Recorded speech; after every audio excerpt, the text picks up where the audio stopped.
Bonjour tout le monde, moi c'est Sadio Sidibé, Chérif La TV.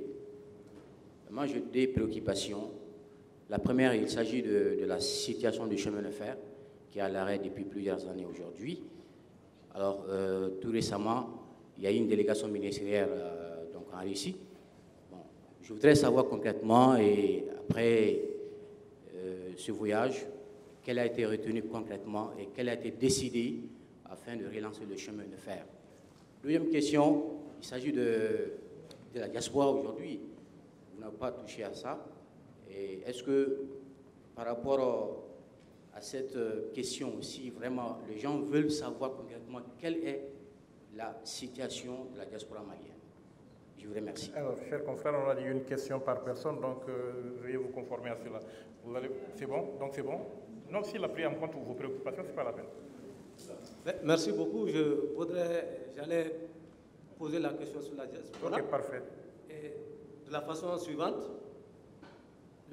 compte tenu du rôle que la diaspora a joué, non seulement dans le changement, mais aussi dans la réussite de la transition, le Premier ministre a-t-il un mot à l'endroit de la diaspora? Je vous remercie. Merci beaucoup. Idrissa Mbega, directeur de l'Agora. Monsieur le Premier ministre. Merci bien. Je pense que là, on va aller vite. Les chemins de fer, vous savez, on a fait beaucoup de commentaires sur les chemins de fer. Beaucoup d'espoirs déçus ont été souvent créés. Vous vous rappelez de cet espoir qui avait été créé en son temps chez les Caïsiens. On a montré un train avec le drapeau du Mali. Et après les élections, il s'est trouvé que ce train n'a jamais existé ou bien c'était juste à la veille des élections. Nous, on veut sortir de ça maintenant. C'est pourquoi, après l'annonce que j'ai eu à faire devant le Conseil national de transition, à partir des informations qui m'ont été données par le ministère des Infrastructures, dont je voulais saluer ici la responsable pour son approche très pragmatique des questions. C'est une ingénieure des constructions civiles. J'ai dit devant le CNT que notre agenda, c'est que d'ici la fin de l'année, le train siffle et qu'on l'entende d'ici Caille. Tout ce que nous faisons aujourd'hui, avec les Russes, avec d'autres partenaires, comme j'ai dit, on ne parle que des Russes, donc nous aussi on se limite à parler avec les Russes. Tout ce que nous faisons avec tous les partenaires, c'est pour tenir ces délais. Et le ministre nous donne l'assurance que c'est ce qui se passe. Et ce n'est pas pour rien que dans le cadre de la diversification stratégique de notre coopération, cette question a été mise sur la table avec les Russes en même temps que le carburant, que les engrais, que le blé. C'est ce qu'on peut dire à ce stade. Maintenant, vous demandez les résultats. Les résultats, ce n'est que quand le train va marcher. C'est ça le résultat. Donc, attendons de voir le résultat. En ce moment, vous aurez la réponse automatiquement.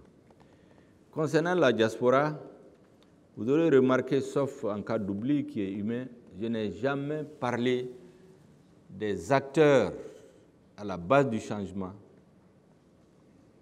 ou auxquels le Mali doit ce changement, sans parler des Maliens de la diaspora. Parce que leur rôle a été déterminant. Vous savez, les Maliens de la diaspora, on pense qu'ils ne sont pas nombreux quantitativement, mais en réalité, ils ont une grande influence sur notre société. Je vous disais tantôt que leur apport dans l'économie est plus important que l'aide extérieure. Et donc, cette diaspora, elle bénéficie de toute l'attention du Mali. C'est pour cela que la problématique de la carte NINA, qui est une des préoccupations de la diaspora, a été prise à bras le corps. J'ai mis en place un comité interministériel spécial composé de 4 ministres, les Maliens de l'extérieur, l'administration territoriale, la justice et la sécurité, pour précisément trouver une solution définitive à la question des papiers d'identité de voyage. Sur toutes ces questions, c'est comme les chemins de fer. Attendons les résultats qui ne vont plus tarder. Aujourd'hui, nous avons décidé de remplacer la carte NINA par une carte biométrique qui sera multifonctionnelle.